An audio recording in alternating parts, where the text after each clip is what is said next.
Hey, you guys, I want to talk to you about a very fundamental, important part of what we do as therapists. We want to ultimately have the patient understand that there's different levels to therapy, but the different levels to their reaching their potential, them increasing their physical health as well as improving their lives. So for example, for outpatient rehab, we want them to know that it's not just about pain relief. That's just the basic level. Then it's about improving coordination, improving your skills, your agility, and even being more active and being more athletic. For a peds therapist, it would be, we want our patients, our parents, to know that it's more than just about being able to sit still and be calm. Then it's about being able to write better, eat independently. It's about being able to interact with the social peers, being able to play in sports and do those things. So one of the things I'm realizing that when I give the parents the picture, the people, the patients, the bigger picture, they really get it. It's something that helps to keep them committed to their program instead of just dropping off or self-discharging. And one of those ways is this tool that I use, and that's the step-by-step plan. So I want to show you exactly how it works and how it can really eliminate drop-offs for you and really keep people committed, but also help you to seamlessly transition them into your elective services because of their growth, the results, and their excitement. But it starts right from the beginning that they see the bigger picture. So let's go in and I'll go and show you how the step-by-step plan works. All right, so this is a really basic one-page form. It's very quick to fill out, and you can modify it as you need to, but basically I just put the patient's name and their age and their diagnosis up at the top, and then I put the date that I actually completed this. So as you can see here, there's 7 stages. First is you want to really look at something that that's related to their issue. So I'm using outpatient rehab as an example, but so I like to always test their strength, their cardiovascular health, their flexibility. I like to test those things because a lot of times that's the underlying reasons why they're having musculoskeletal issues. So, and then 2, I'm just going to run through this real quick and then I'll tell you how I write things in. So number 2 is, then in clinic, the things that they need me for, we basically do a lot of the correcting of the imbalances, the joints, the muscles, and we do that through movement and manual therapy primarily. I don't really like to use, I use the laser and I use a BioQ, but those are elective services that they can purchase. But what usually comes with insurance-based is the movement and manual therapy. And then number 3 is healing. You want to unlock their healing power. And you want them to know that they have that ability as well. So if they work on relaxation and stress relief and they can eliminate those things, then it really helps to drive up results. Also, I want them to get educated on certain things. And then also I want them to do home exercise program. They have to take charge of their health.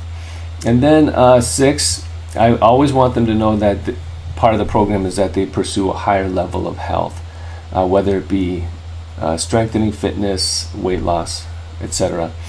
And then I also want them to know that I want them to join our mission, because we do have a mission. Our mission is to end chronic pain, one person at a time, and we want others to join us in our mission. So this is how I fill it out. So up here I'll always do some kind of a test. Now I'm going to show you here. Let me see. Hold on one second.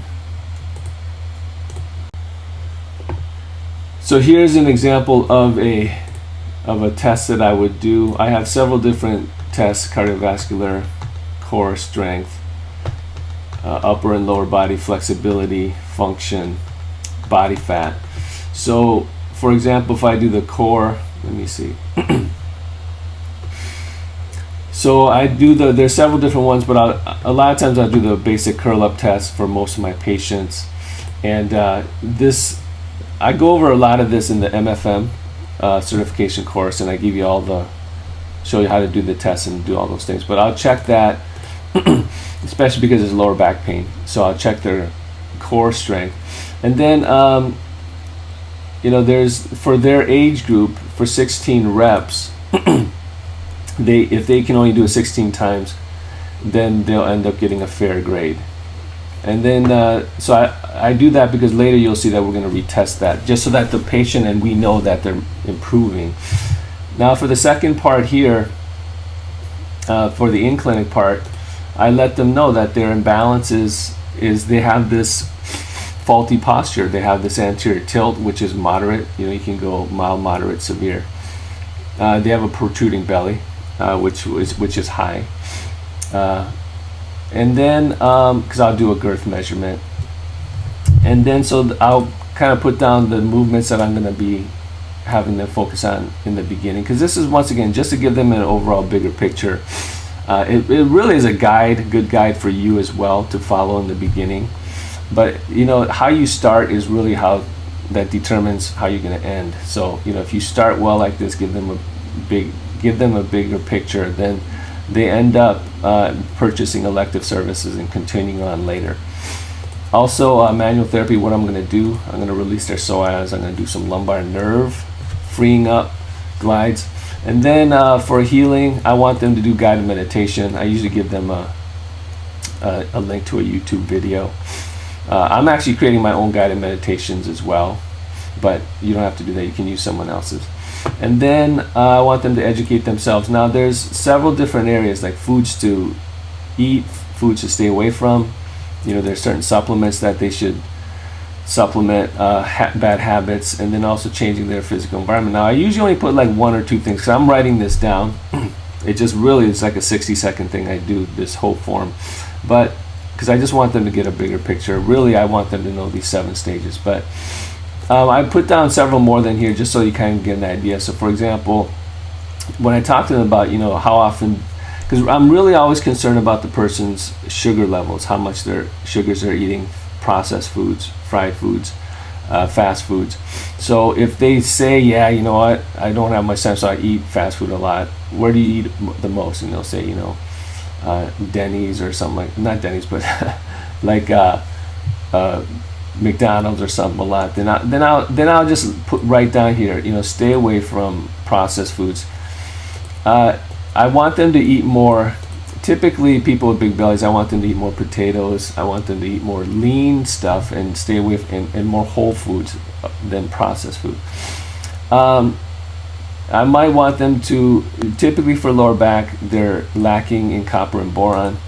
So astaxanthin is it's a miracle natural supplement that I think helps as well. So now I don't write all of this down. I may, if they're in a real bad situation, but if they're really in a dire situation, you want to keep it simple. If you give them too much, then it's a little overwhelming, and then they feel like they fail.